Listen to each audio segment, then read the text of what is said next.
जी। और जिस जगह, जिस आंचल में वो जीवन रखा हुआ है, जी। या जहाँ से वो जीवन शक्ति का संचार होता है, जी। या जहाँ जीवन शक्ति प्रस्फुटित होती है, कहीं ना कहीं ज़रूरत और व्यवस्थाओं की होड़ में हमारे से वो भूल हुई है, जिस जी। भूल के परिणाम आज देश और दुनिया में हम संक्रमण और आपदाओं के रूप में देख रहे हैं। बिल्कुल। हमें सबसे पहले हमारी हर एक राष्ट्र का, हर एक देश की एक संस्कृति होती है, जी। और संस्कृति हमारी जो है वो प्रकृति प्रधान है जी। और प्रकृति भाव प्रधान है। जी। हमें बेहतर जीवन के लिए आज हम यही समाज से हम आह्वान करते हैं कि सबसे बेहतर जीवन और संक्रमण मुक्त जीवन, आपदाओं से मुक्त हम समाज को यदि हमें बनाना है, तो हमें अपनी संस्कृति, हमें अपनी परंपरा और मान्यताओं को देखना होगा। जी। जिस संस्कृति में हम खेले कूदे हैं,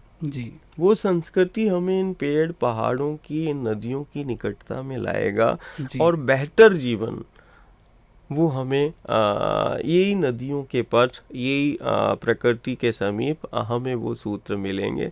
कहीं ना कहीं संक्रमण मुक्त और आपदा मुक्त यदि हम जीवन की परिकल्पना चाहते हैं, तो आज ये बेहद आवश्यक है, और ये प्रत्येक व्यक्ति का धर्म है कि वो अपनी माटी से जुड़े।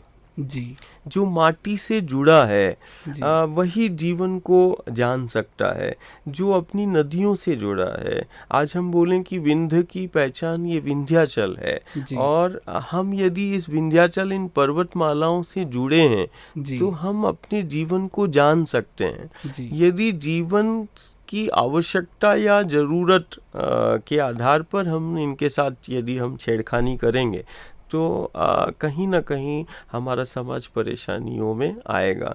तो यदि हमें सबसे सुरक्षित जीवन को जीना है, तो हमें इन पेड़ पहाड़ों का, इन नदियों के निकट आना पड़ेगा, प्रकृति के समीप आना पड़ेगा। और इन संक्रमण और आपदाओं का एक समाधान है कि हमें अपनी ज़रूरत और व्यवस्थाओं को कम करना पड़ेगा। जी।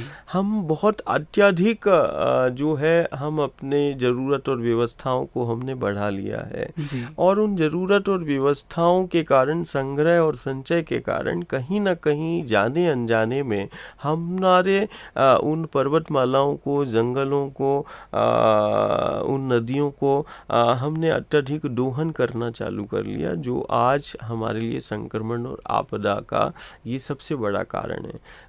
यदि कोई जिले का, यदि प्रांत का, देश का नदी प्रदूषित होती है, वो जी। माँ का आंचल प्रदूषित होता है, तो जी। नदियों के प्रदूषण का ये सबसे बड़ा प्रमाण है कि ये संक्रमण इस बात की प्रामाणिकता है कि नदियाँ पूर्णतः प्रदूषित हैं।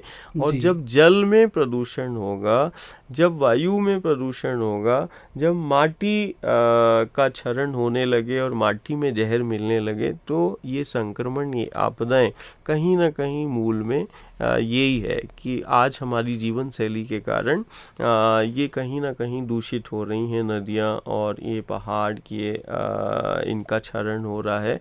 तो ये बेहतर जीवन के लिए हमारा सिर्फ यही समाज को और भक्त प्रेमियों को हम हमेशा बोलते रहते हैं कि सबसे बेहतर जीवन हमारा माटी से जुड़ना है, और इन नदियों के पवित्र पथों पर, और इनके द्वार पर ही, गंगा का हो, नर्मदा का या यमुना गोदावरी के द्वार से नहीं, एक जीवन जो जिले का रहता है, चाहे सिंगरौली का ये सोन हो, या अपना रिहंद हो, या महान हो, म्यार हो, ये जीवनदायिनी के पथों पर सबसे सुरक्षित, सबसे व्यवस्थित जीवन है।